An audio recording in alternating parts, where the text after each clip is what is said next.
అనంతపురం జిల్లా ప్రజలకు మెరుగైన సేవలు అందిస్తామని ఎస్పీ కేవి మురళీకృష్ణ అన్నారు. ప్రజల ఫిర్యాదుల పరిష్కార వేదికకు అధిక ప్రాధాన్యం ఇస్తామన్నారు. ప్రజల సమస్యల పరిష్కారానికి కార్యాచరణ రూపొందిస్తామని తెలిపారు. జిల్లా పోలీసు కార్యాలయంలోని తన ఛాంబర్లో ఆయన బాధ్యతలు స్వీకరించారు.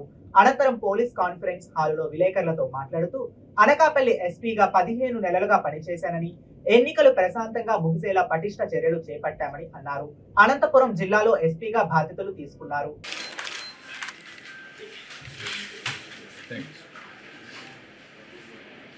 ఈరోజు అనంతపూర్ జిల్లాకి ఎస్పీగా నియమించబడడం, ఛార్జ్ తీసుకోవడం జరిగింది. ప్రతిష్టాత్మకమైనటువంటి అనంతపూర్ జిల్లాకి ఎస్పీగా ఛార్జ్ తీసుకున్న సందర్భంగా చాలా ఆనందంగా ఉంది.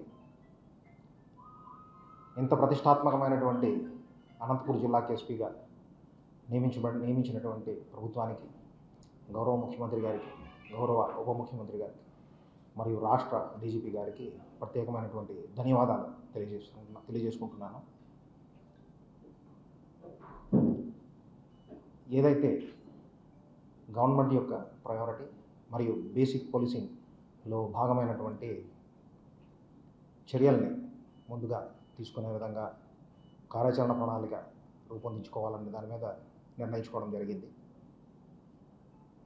ప్రభుత్వం ప్రతిష్టాత్మకంగా చేపట్టినటువంటి పబ్లిక్ గ్రీవెన్సెస్ రెడ్రెసల్ సిస్టమ్ ఏదైతే ఉందో దానిని మరింత పటిష్టంగా అమలు చేసే విధంగా అధికారులందరూ కూడా ప్రజలకి అందుబాటులో ఉండే విధంగా తగినటువంటి చర్యలు తీసుకొని ఇప్పటి వరకు ఉన్నటువంటి సిస్టమ్ని మరింత ఇంప్రూవైజ్ చేసి పోలీసు అధికారులు కానీ సిబ్బంది కానీ ప్రజలకి ఎల్లవేళలా అందుబాటులో ఉండేటట్లు, వాళ్ళ యొక్క గ్రీవెన్సెస్ అన్నింటినీ తక్షణమే అటెండ్ అయ్యేటట్టు చేసేటటువంటి విధంగా చర్యలు తీసుకోవడానికి ఒక కార్యాచరణ ప్రణాళికను కూడా రూపొందించుకోవడం జరుగుతుంది.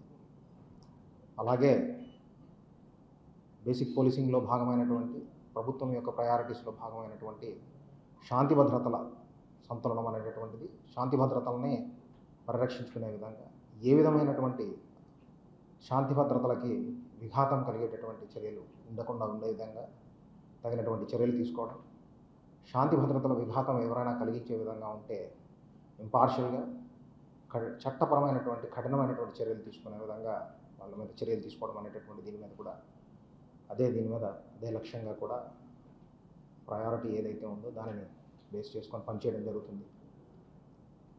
దీంతోపాటు మహిళలు, చిన్నపిల్లల మీద అఘాయిత్యాలకు పాల్పడిన నేరాలు, వాళ్ళ ఎడల చేసిన, అనుచితంగా ప్రవర్తించిన, చట్ట ప్రకారం తీసుకునేటటువంటి కఠినమైనటువంటి చర్యలని